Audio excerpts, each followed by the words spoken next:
Happy Friday and welcome to another episode of BrainScratch. I'm John Lordan. Thank you so much for spending some time with me here today as we look into another case.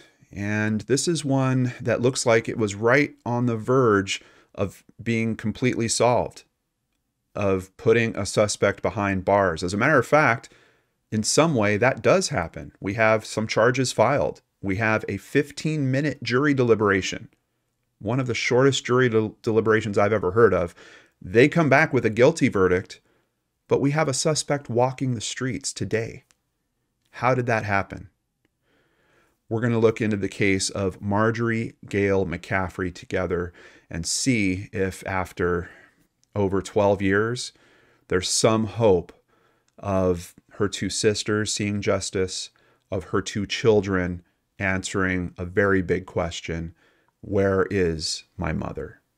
Now, on the outset, this might almost look like a searchlight case. John's talking about we don't know where Gayle is. That's true. However, she has been legally declared deceased, and law enforcement has been very clear that this is a homicide investigation for them. Starting at ncmissingpersons.org, we have a picture here of Marjorie Gayle McCaffrey. She was known as Gayle to her friends and family. She's missing from the Charleston, South Carolina area. We're going to get into better details on that here soon. Missing since March 16th, 2012. There's a lot of history to this story that we're going to be going through, especially right around her disappearance, and maybe some stories that aren't exactly lining up that we're hearing from her husband. Age at disappearance, 36 years old, height 5 foot 2 inches tall, weight 155 pounds, hair brown, eyes blue. And just a little bit more about Gayle over at Charlie Project. Gayle is a graduate of Southern Wesleyan University and worked as Director of Facilities Finance at the Citadel, a military college, at the time of her disappearance. She was a longtime member of the First Baptist Church and sang and rang bells for the church choir, and her family describes her as a devoted mother. Now, this disappearance happens at her home, is where she's last seen, and that is in West Ashley. West Ashley, or more formally, west of the Ashley, is one of the 6 distinct areas of the city proper of Charleston, South Carolina. As of July 2022, its estimated population was just under 84,000 people. Its name is derived from the fact that the land is west of the Ashley River. And of course, with any case where we have a person missing, we're always concerned about water sources. Having a river close to the home obviously is a concern that I'm having. But on top of that, this is just very close to the coast here. We can see this Limestone Boulevard address is basically the neighborhood that she was living in at the time. And we can see there's all kinds of water channels leading out here to the ocean. Getting into the details, one of the earliest articles is from Live 5 News, and this was published March 19th, 2012. Husband: missing woman left wedding ring, car keys, checkbook on counter. I always get concerned whenever we have things that someone would need to take care of themselves, like their access to money in the checkbook, the car keys, how exactly did she leave the house?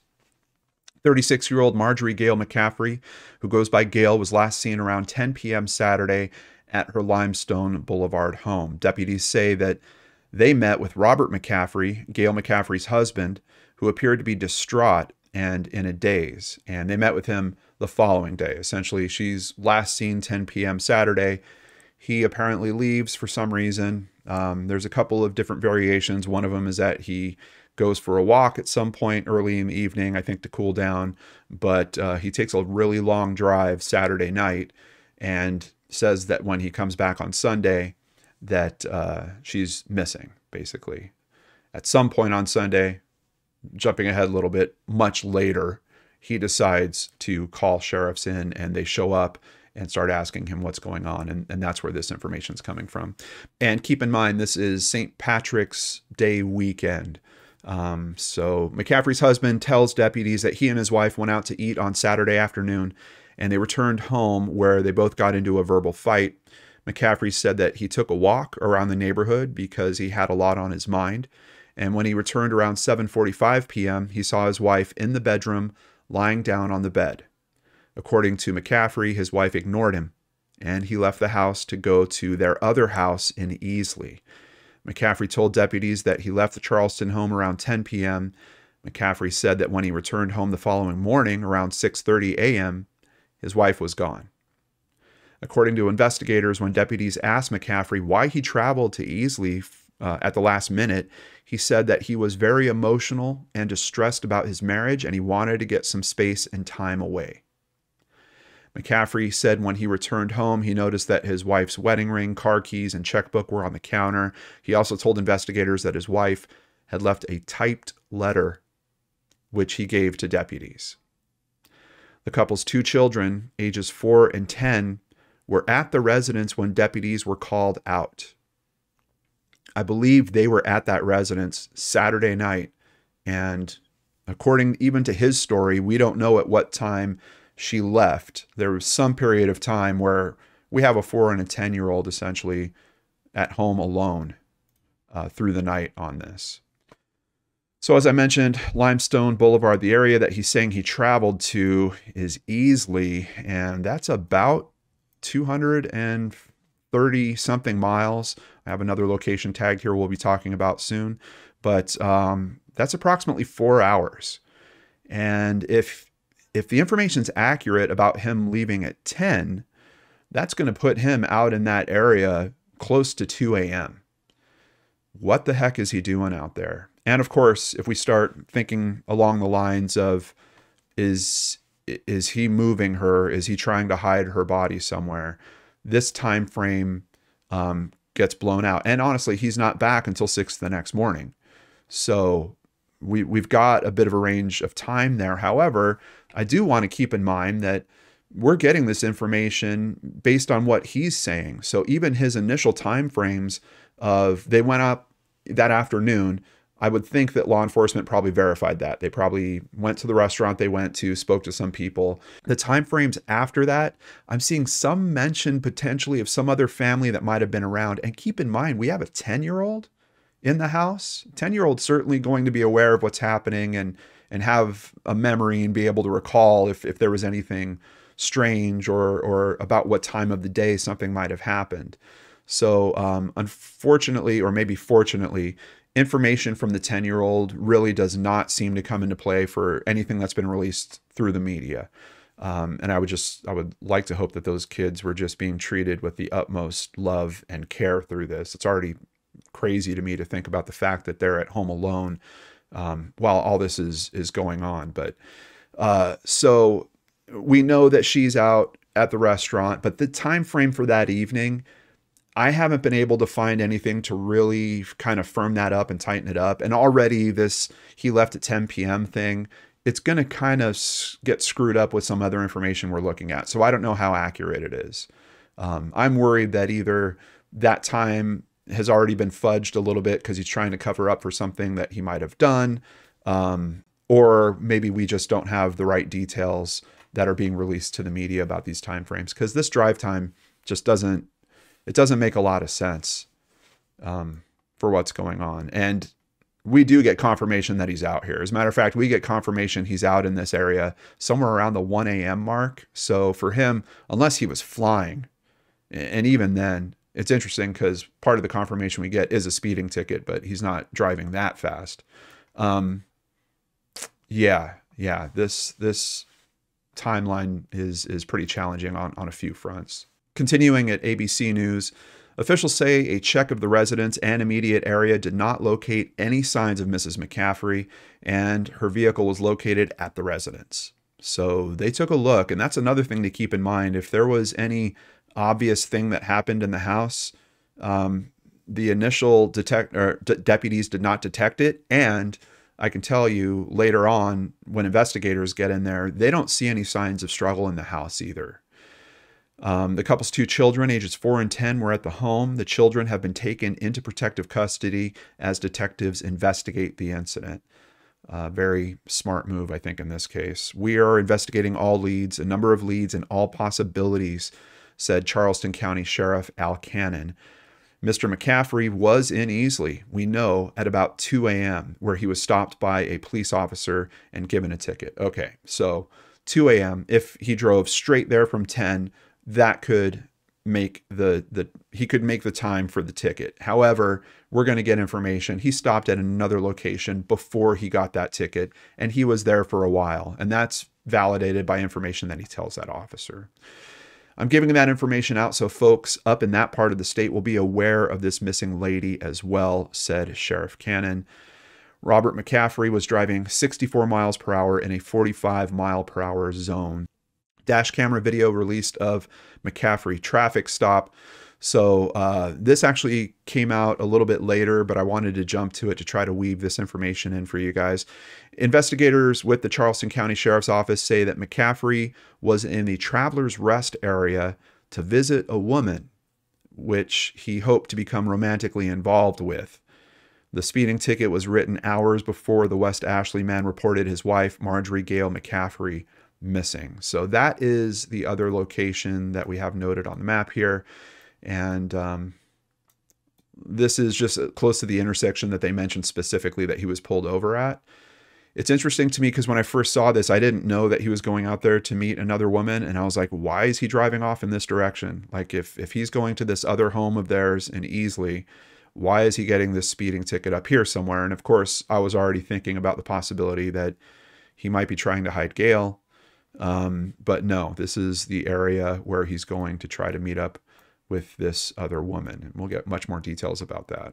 According to the incident report, Robert McCaffrey attempted to hand the officer his cell phone when the officer approached his truck's window. The officer reportedly noticed a handgun on the center armrest of the truck. According to the report, the gun was loaded and every other round of ammunition had a blue plastic tip. The officer said the gun came back registered to McCaffrey. I have never heard of the blue plastic tip thing before. Quick stop at Wikipedia tells us that it's a type of hollow point bullet tipped with a nose cone made of synthetic polymer to give it a pointed Spitzer-like shape. The plastic tip drives into the hollow point upon impact, causing the bullet to expand, which increases lethality. So a hollow point, already dangerous enough in its own, I guess with this additional component, gets even worse. And it also increases the accuracy of the shot. Interesting that the way this is phrased, yeah, the officer noticed a handgun on the center armrest. I have seen another description of it where I think the officer's trying to downplay, because the way that's phrased makes it sound like, wow, this guy's driving around, he's got a gun like literally on his center armrest. I saw another description where the officer was saying, no, it was more like he had asked him for his registration, and McCaffrey reached over and like was going through the glove box or possibly going through the center console, going through one of those things to get his registration. And in the course of him trying to get that thing, he pulled the gun out and laid it down. And then the officers are like, okay, well, what's up with the gun? Honestly, based on the information that we have about, deputies kind of looked around the scene to see if they could see her, and jumping ahead a little bit, investigators say there's no signs of violence in the home. I don't know that a gun is part of this story at all. This is really the only mention that we get of it. There is some very quick action that happens with the children, and this is something that I would like to see maybe in more cases. Children of missing woman go to her sister. They had a hearing, and look, this is just March 22nd. They had a hearing to determine the fate of Gayle McCaffrey's 2 children. The Charleston County Sheriff's Office put the children into emergency protective custody after their mother went missing. Robert McCaffrey's attorney said that the husband had no objection to an agreement that was made giving Gayle's sister custody of the children. The children's father will have visitation rights, but only under supervision. I think, especially knowing the details about these kids were alone for some period of night there, this is good. Whatever's going on with this case, whatever's going around this, get the kids into a safe situation there. And I think it's a good call. And I'm thankful that Robert and his attorney also had no objection to that, although it's kind of for a sad reason. Apparently, he's not going to really be involved with these kids much based on the later coverage I'm seeing here. Sheriff Al Cannon said the move to put the children in emergency protective custody was appropriate. I think so. And like I said, I wish we would see that sometimes in other cases that we've looked at that have similar elements, I think, where there's some suspicion around a domestic violence issue. It just seems like it's the right call. Sunday, March 18th. Okay, so ABC News has really been good. As a matter of fact, most of the sources we're going through is their local Channel 4 News, ABC. They put together a timeline. I want to just weave some of this stuff in a little bit so we kind of get a more complete picture. We know that on Sunday, March 18th, according to an incident report, he returned home at 6:30 a.m. He said his 2 children were home, but his wife was nowhere to be found. On March 18th at 5:16 p.m., so almost 11 hours later, he dials 911 and he reports his wife missing. Now, it might not be strange that there's a gap in time between when he gets home and when he calls in the missing persons report. I mean, this is something we talk about in searchlight cases all the time, except that he's saying he had these very strong indicators at home. He's got her wedding ring left, her car keys are left, her car is left, her checkbook is left, and he's saying there is admittedly typed, but there's a letter. So I don't know what his expectation is in terms of, oh, maybe she's going to come back home. Like, how much time would that buy before you're really calling 911? And we don't know what's written in the letter, but if the letter is saying, you know, I'm leaving you, someone came to pick me up and I'm never going to come back, then why would it prompt him to call 911 11 hours later? Like, either you're going to realize that information right off the bat and you're going to say, okay, my wife's missing, my kids need to know where their mother is, we're calling the police, and we're filing a missing persons report. This 11-hour gap is really, really difficult to understand. And for me, it's just adding to this big length of time where we really don't know what's going on with him. And I'm curious about further movements that could have happened on Sunday morning and how those could play into this case as well. Now we have 11 hours there. Is he getting rid of evidence? Is he cleaning up the home? Is that part of the reason why when investigators get in there, they're not seeing any signs of a struggle? Because he's got these big chunks of time where he's taking care of these things. It's a possibility that I think we need to just kind of keep aware of. But yeah, according to his story, he gets home at 6:30, doesn't call the police for about 11 hours. So on Monday, March 19th at 4:30 p.m., the sheriff's office holds a press conference, and Sheriff Cannon reports details of the typed letter are part of the investigation, but they cannot be shared. And I know you guys are probably thinking the same thing I am. Just the typed letter in itself, like, that's super, super suspicious. I get it.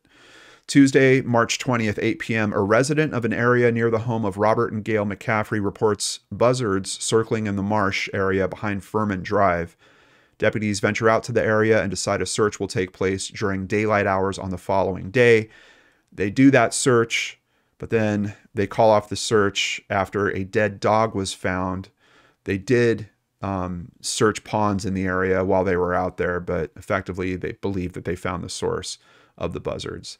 Thursday, March 22nd, 3:33 p.m. at a press conference outside the Charleston County Sheriff's Office, Chief Deputy John Clark announces the investigation has led officials back to the McCaffrey home on Limestone Boulevard. He says investigators have identified a person of interest. I don't think any of you are going to be surprised in who that is. Friday, March 23rd, sheriff's deputies search the McCaffrey home. They remove bags of evidence, and search dogs are also deployed. There are searches that happen around the home. They keep referring to it as the Bees Ferry Road and Highway 61 area, which basically this is the neighborhood that they live in is right over here. So they will keep coming back to this area and searching like several times throughout the months. And it kind of keeps coming back. Like, they keep coming back out to this area. I'm not sure exactly why. I don't know if there's some information, because, we know that he took this big, long drive. Like, there's all this potential for other places that might need to be searched. I'm just wondering if they have some form of cell phone tracking on him, or if, because we do have a couple of check-in points, I don't know that we have a real solid understanding of when he leaves, but we know somewhere in the 1 a.m. area he's spotted at some place out here. We know around 2 a.m. he's interacting with a police officer out here. So we've got these kind of hard time frames out here. So it's just strange to me that, yes, we do have the sheriff that's talking about we want to make people aware of this case up in this area just in case they saw anything. But all their search efforts primarily are down here until like 8 months later. And at that point, they do some search out in this area. But most of the search efforts are really around the home. So yeah, they searched that area March 27th. They searched that area again April 5th.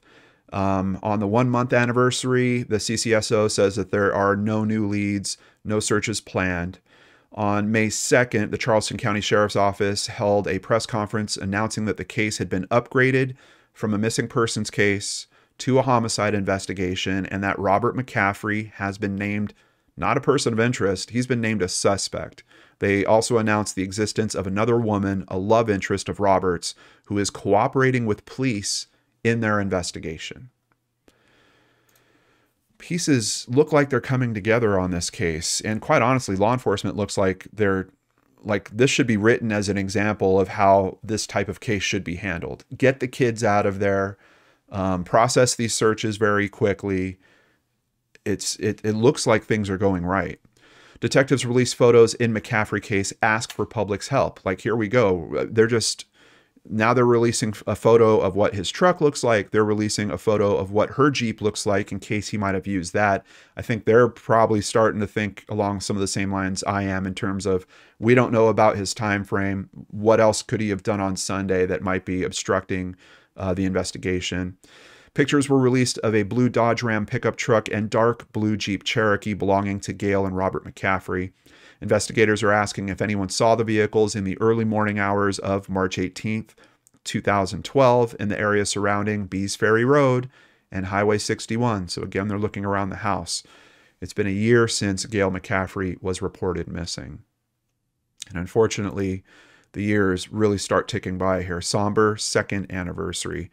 Pastor Marshall Blaylock says McCaffrey was loved by all at First Baptist Church, and they haven't forgotten the love she showed them as a longtime congregation member.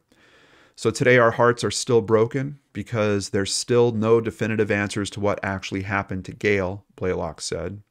Since naming Robert McCaffrey as a suspect nearly 2 years ago, officers and hundreds of volunteers have searched all over the state for signs of McCaffrey, from a pond in West Ashley to property in Travelers Rest. There are no future searches planned, but at the church, Blaylock continues to keep the missing mother in his prayers. But something else happens in that second year. Gayle McCaffrey's husband charged with obstruction in homicide investigation.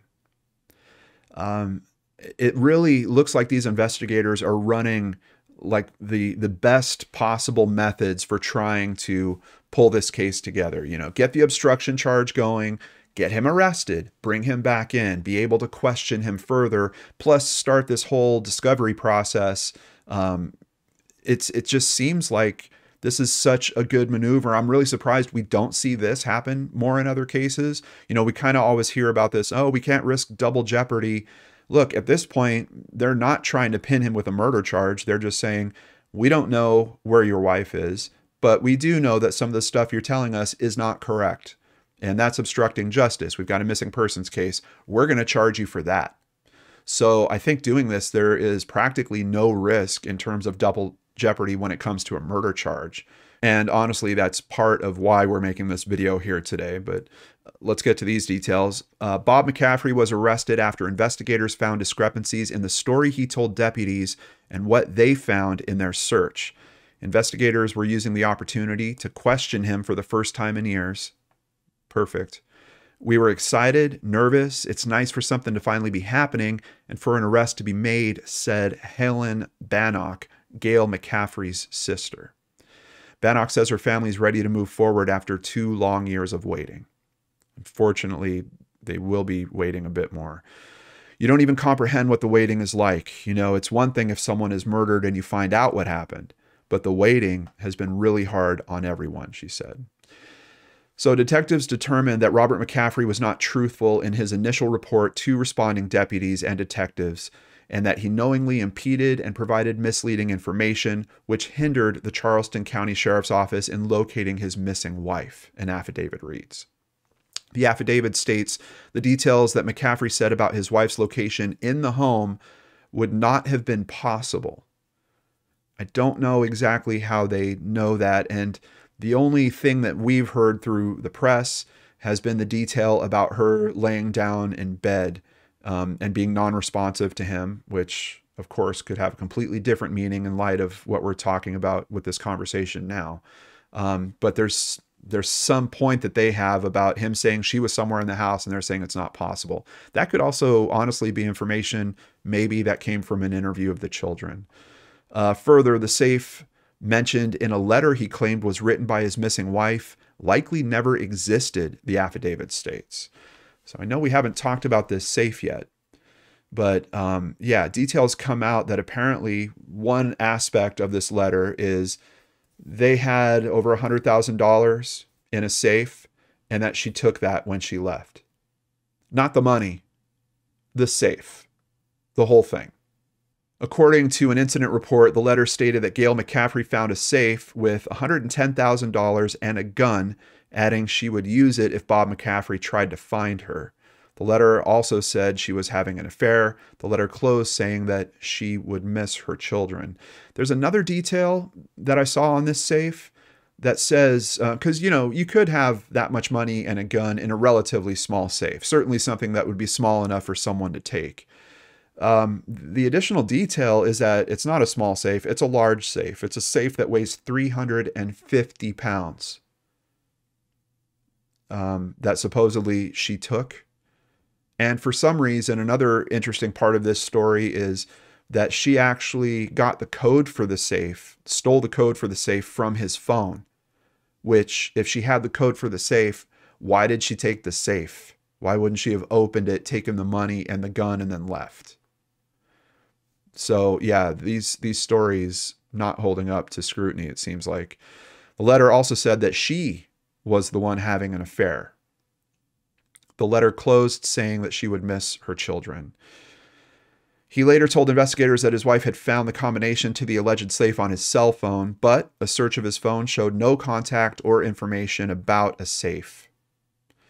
The incident report also says that when he was questioned about his wife's disappearance, while the first officer gathered information, Bob McCaffrey smirked and cried at the same time. For more than 2 years, Bannock says that she kept a light on in the window of her Berkeley County home until her sister is found. She looks forward to turning off that light soon. We're cautiously optimistic that he will finally tell them where her body is, and then we can go get her, Bannock said.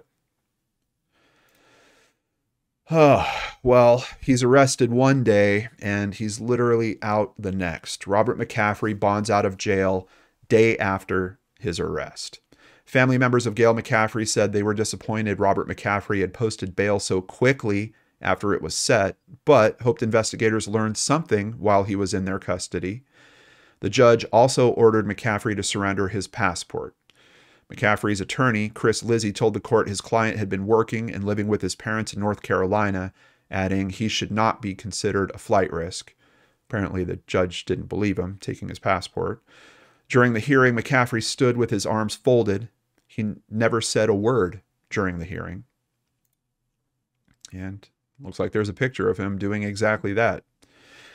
McCaffrey was questioned by deputies about discrepancies in his story and their investigation into his missing wife. They said that the interrogation was unproductive. So the family, hoping that having him questioned again might lead to something, ultimately they're coming back and saying it didn't get them anywhere. And his attorney basically cut that questioning short.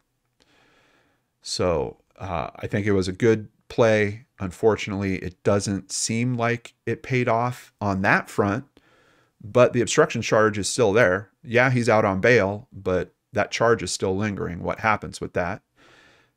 Something else. We get up to when the trial for that charge is supposed to happen, which is scheduled for April 1st, 2018. But on March 27th, Robert charged with murder. A little more than a week after the 6th anniversary of her disappearance, Charleston County Sheriff's Office has made an arrest.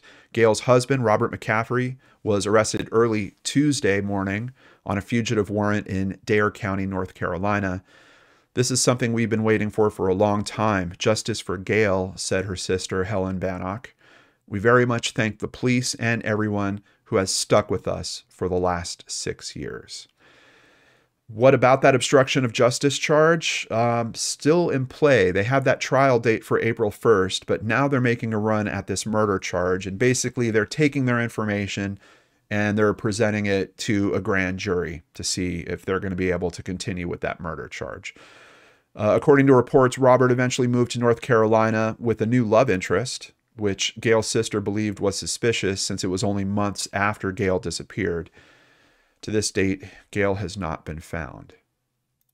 So the arrest affidavit gave us just a little more information into this mysterious letter that we only have a few pieces of and don't sound very probable. The affidavit reveals that the defendant provided investigators with a typed letter. The letter said that she took the safe with $110,000 in cash and a gun.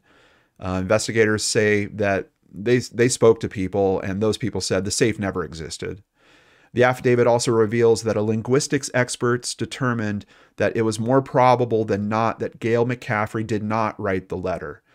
Now, I saw some comments about this. I haven't bumped into them in a news article, but I did see some comments. I believe it was from family members saying that there was basically cussing in the letter. There was curse words used, and Gayle never spoke like that.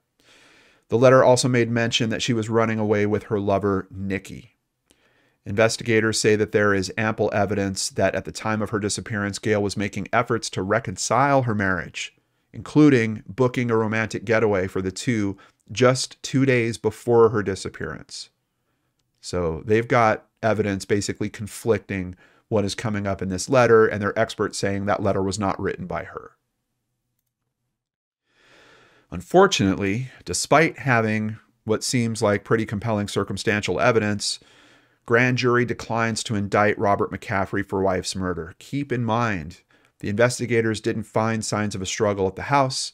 We haven't heard about anything else that was found at the house in terms of their forensic investigations. I'm sure they went through all the electronics that they could. I'm sure there was some form of cell phone tracing. For some reason, this is still a mystery that is unsolved at this point, though we're not quite done with this story and that lingering obstruction charge. The grand jury returned a no bill on the murder indictment, indicating that the jury did not have sufficient cause to indict. Sheriff Cannon, after hearing the news, was disappointed in the outcome. The sheriff also stated Bob McCaffrey is responsible for the murder of his wife, and detectives will continue to work the case. Extremely strong words coming from the sheriff there. And that obstruction of justice charge is still pending. So what happens with that? Bob McCaffrey has to go to court on the obstruction charge, and during that, we get testimony from a very interesting person, this lady here. A trial began for a man once accused of killing his wife, but who now faces a charge of obstruction of justice. McCaffrey's former mistress was on the stand. Brandy Lee told the jury she first met Bob McCaffrey at a bar in Travelers Rest. Lee testified that the two exchanged numbers and had sex in motels. She says McCaffrey told her that he was separated from his wife. Seems like police are saying that, he was a liar to them. Sounds like to Brandy Lee that he was also lying to her. When she came to Charleston, Lee wound up at the same restaurant where McCaffrey and his wife were having dinner. Lee testified not long after that Gayle texted her to stay away from her husband. Lee testified that she broke it off with Bob McCaffrey, but he kept trying to communicate with her and win her back. She also claimed that she was pregnant, and she sent McCaffrey a photo of her pregnancy test. After driving to see her in the upstate, Lee said that McCaffrey called her on March 18th and said when he came back to Charleston, only his kids were there, and Gayle was gone. So yeah, when he went out there and he got the speeding ticket up in that area, he was going out there trying to see Brandy Lee again, even though she had already broken it off. We get some more details about what was said in the trial of this article, and it gives a little bit more from Gayle's perspective, so I certainly want to share that with you guys. 10 days before she disappeared, Gayle McCaffrey typed a list for her husband titled Pros and Cons of Your Life. Chief among the positives, she wrote, Wife that loves you. The West Ashley couple had hit a rough patch in their 14-year marriage. She had recently stumbled upon text messages revealing that her husband, Bob McCaffrey, was having an affair. Shortly before Gayle vanished, she said in a text message to her husband, "Next to losing you, everything else is unimportant." Doesn't sound like someone that wanted to leave. Gayle McCaffrey's family and friends knew her as gentle, timid, and reserved. When she had to confront others, she would preface concerns with apologies. The craziest thing she's ever done? Bring home rescued animals to an apartment that didn't allow pets, one of her sisters said. Gayle was a fixture at First Baptist Church in downtown Charleston. She spent Wednesday evenings at choir practice. On Thursdays, she played the handbells. She helped lead a Sunday school program, someone obviously very involved with their church. Above all, loved ones said she was devoted to her family. Bob McCaffrey had worked as a government contractor, but his employment seesawed. The skilled carpenter picked up odd jobs and home remodeling projects. His work took him to Brevard, North Carolina, where he met a Traveler's Rest woman in a pub on Valentine's Day 2012. She was going through a divorce. He said he and his wife were separated. The woman, Brandy Lee, saved his number in her phone as Mr. Valentine. Gayle discovered the affair. She texted Lee to leave her husband alone. She also confided in friends and one of her sisters, asking a few of them about divorce procedures. But she resolved to keep her family intact, especially for the sake of her daughter and son, then ages 10 and 4. The last day Gayle's coworkers saw her, she showed them the online listing for a cabin that she reserved for her and Bob in the upcoming week in Hendersonville, North Carolina. A wine and cheese basket would be waiting. She asked her colleagues for their best recipes so she could prepare a traditional Irish meal for her husband on St. Patrick's Day, an evening that would include their children and her aunt and uncle. Now, this is a big kind of cog in this story for me, and I don't know how to place it. I don't know if the plan was that she was going to have this big dinner on St. Patrick's Day for her children, for Bob, and have her aunt and uncle there, or if that's what actually occurred, and that's part of the timeline that we've heard about her last being seen at 10 o'clock. It doesn't seem like it. I mean, imagine this day. They go out during the daytime. They're fighting. They come home. We don't know what happened. Supposedly, based on his story, he goes for a walk around at 7 p.m. or so. Like, could family be around that? Sure. But then we would have more information, I think, about what was happening with those time frames. We're not really seeing that publicly. So for me, it's a giant question mark. I don't know if this visit from the aunt and uncle actually happened based on, and it's weird because how are we supposed to believe Bob's information? But based on his timeline and his order of events, it seems to me like this visit from the aunt and uncle probably did not happen. Or maybe that was part of an earlier part of the day. Maybe the aunt and uncle were at the restaurant, saw that they were fighting, they went home early. Maybe there's some component to that, but I don't know where to place that. It's kind of a tough one. And of course, the invite is out there, especially for Gayle's sisters. First of all, I hope that you find what we're doing here helpful to your guys' cause, and please know that there's a bunch of us out here that want to see justice for Gayle. And if there's anything we can do, please just reach out to me. But if you want to talk to me about clarifications like this, or if you even want to come on the channel to help share more details, I know that you guys have been waiting a long time for justice in this case. Of course, the invite's open to you. Just email me, john@LordanArts.com. While Gayle McCaffrey planned to mend her marriage, her husband chased after his mistress. On March 17th, after dinner with his family, is what they're saying here, but I don't know if that just means his wife and kids, he left his family's home on Limestone Boulevard in West Ashley, and he drove to see Lee at a VFW in Traveler's Rest.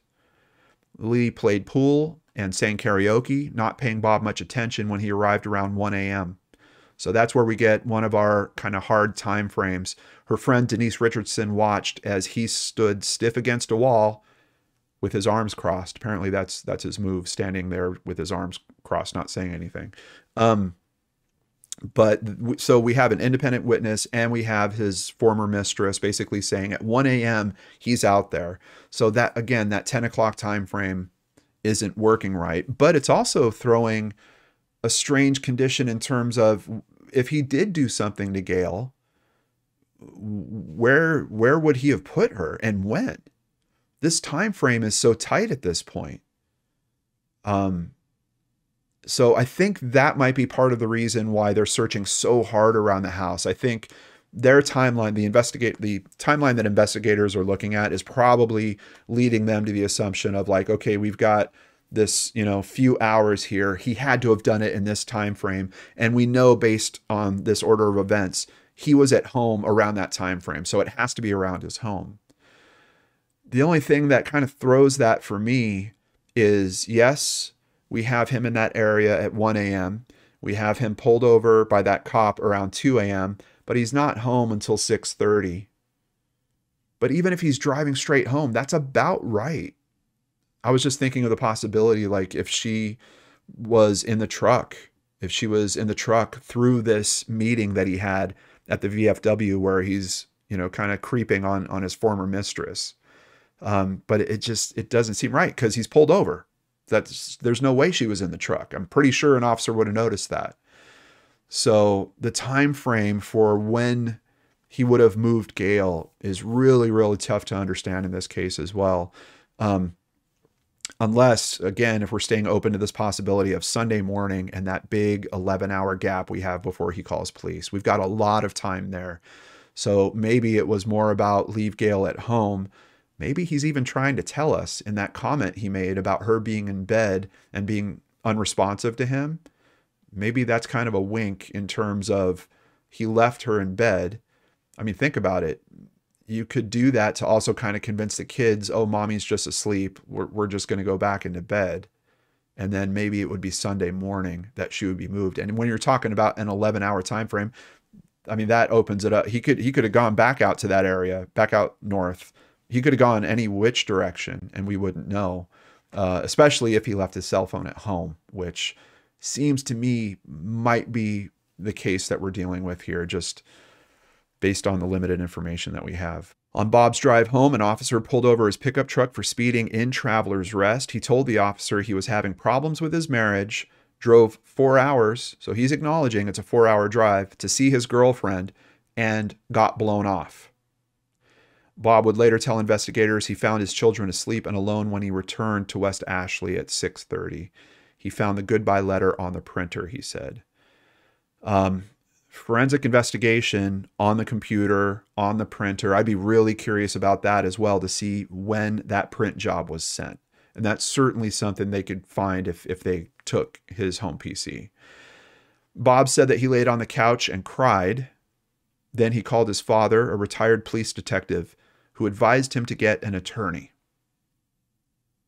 Why? Why would that be advice? I mean, I guess if you assume that you're going through a divorce process, or maybe coupled up with this story about, oh, she took $100,000 from our home and left. But police don't think that money ever existed. Would he really have told his father about imaginary money being stolen? I don't know. Yeah, I just don't know when it comes to characters of this type. But it is kind of curious. Called his father, a retired police detective, who told him to get an attorney. He texted Lee that afternoon saying his wife was gone and that he could use a friend now. So he's just playing at this, trying to capitalize on this situation as much as he can. And honestly, it's hard to not, I think in my opinion, it does kind of make him look more guilty. Hoping she'll come back. So according to his version of events, he doesn't know where she is. He was just terribly upset and hoping that she would come back at some point. Gayle's relatives wondered if they would ever find justice. Well, jurors deliberated for just 15 minutes before finding him guilty of obstruction of justice. Bob McCaffrey stood in a gray suit, his hands cuffed behind his back. One of Gayle McCaffrey's sisters made an emotional statement. Minutes passed in silence. Then Circuit Judge Craig Brown sentenced him to 10 years in prison, the maximum. Gayle's sisters, Debbie Pearson and Helen Bannock, hugged their supporters. Debbie is the sister that's taking care of the kids. Still, another emotional hurdle awaited them. The family would need to tell their sister's children, at this point 17 and 11 years old, and living with Pearson, that their father is going to prison. The kids haven't seen Bob in 3 years, her sisters said. They still don't have an answer to the question that they sought to answer years ago when trudging through dense woods. Where are Gayle's remains?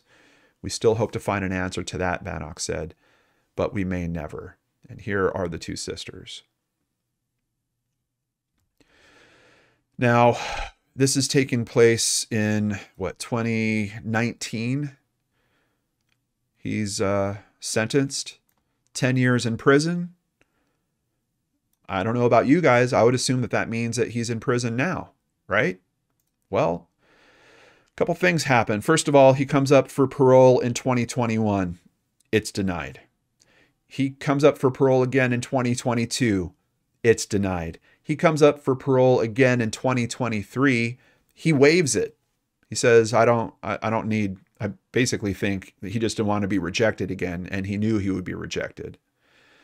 But according to the South Carolina Department of Corrections, McCaffrey has a projected release date of November 12th, 2023. In a case where it seems like law enforcement has done everything right to try to get a conviction, to try to get the right person behind bars. They've proven that he's lied. The judge threw the max sentence at the guy. He's going to wind up spending 4-ish years in prison out of a 10-year sentence. It's just, it's bizarre to me. It's so bizarre to me.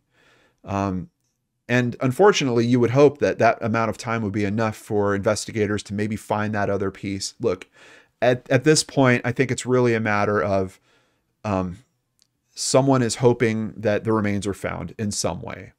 And from looking at these cases all these years, we know that, yes, search teams do find remains. That does happen.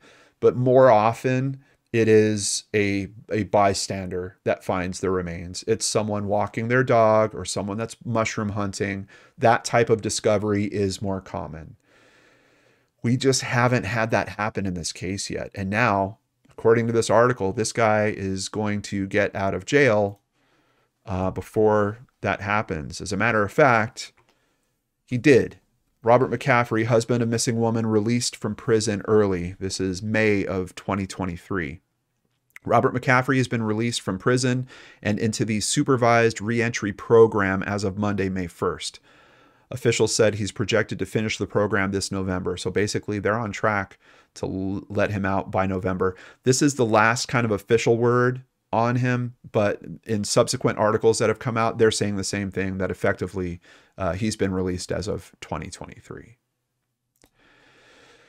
And for the news cycle on this year's anniversary, 12 years later and no convictions. Investigators have yet to discover what happened to Gayle McCaffrey. The case of Gayle McCaffrey is considered a homicide. After reaching out to CCSO spokesperson Alexis Douglas, she shared that there have been no new developments in the investigation. There is now a detective, Barry Goldstein, that is working on this case. We'll have contact information for him in the description box down below. I saw some comments from him, and he was basically saying, you know, they're waiting for either the remains to be found or a tip to be called in, and the tips just are not coming in like they used to on this case. At this point, he's saying there are basically no tips coming in. So that's why we're here talking about this case today.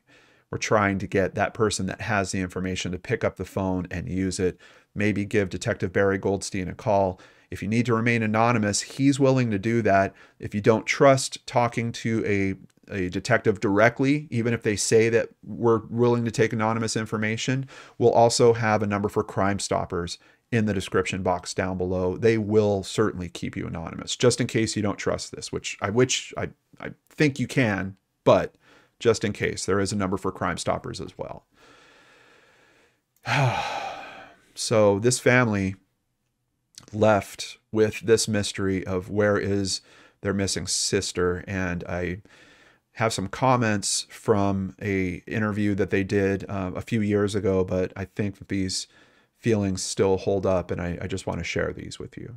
She was always gentle and kind, and she deserved a long and happy life. She deserved to be able to watch her children grow up and teach them how to be good people. They deserved to know how wonderful she was. Our greatest wish is that we might be able to find out where she's been hidden and can bring her body home to bury her. In the description box down below, you'll also find a link to a Web Sleuths thread about this case. There was a lot of chatter about this case, especially when it first happened and through those early years. But of course, the chatter has kind of leaned off as time has gone by. We need more people talking about this case. We got to get that exposure re-raised. So you can continue the conversation over at Web Sleuths. And keep in mind, if you have any friends from the South Carolina area, please share this video with them. We need everyone to be talking about this case again, so that maybe that person that has the information gets that little nudge, or hears that there's still this interest, or they might not know that he's out. We need people to be aware of all of those facts. So please share this video.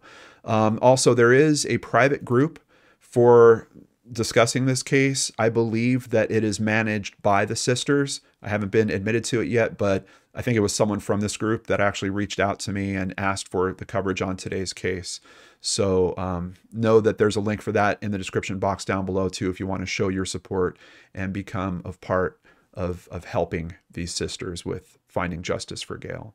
I also wanted to find some way to honor Gayle, and I found a charity organization called mysistershouse.org, and they are from the Charleston area. Our mission: to break the cycle of domestic violence by providing comprehensive support, services, and education within and beyond the walls of our shelter. So yeah, they service all kinds of communities in the Low Country area. Whenever I make one of these donations, it's not just me doing it, it's all of us doing it. It's a big thank you to you people that support the channel here. Those of you that sign up on Patreon, PayPal, buy merchandise, all of that helps. Thank you guys so much for enabling me to make donations like we made here today. A big thank you to new patron Amount Rusts. And if you would like to do the same, please visit LordanArts.com, where you can sign up for Patreon, sign up for PayPal, buy merchandise, or even just buy us a coffee like Candy Bishop does every single month. Thank you so much, Candy. And you will help support efforts like we're making here today, trying to help this family in this really tough situation. I can't imagine going through getting a conviction, hearing it's a 10-year sentence, and then 4 years down the line, that person is released. I can't imagine what those sisters are feeling around all this, and not knowing the whole time where Gayle is, not to mention her children not knowing. So I appreciate anything you could do to help raise exposure on this case. Thank you so much. Have a nice weekend. Take care of each other, and please come back next week right here on the LordanArts channel.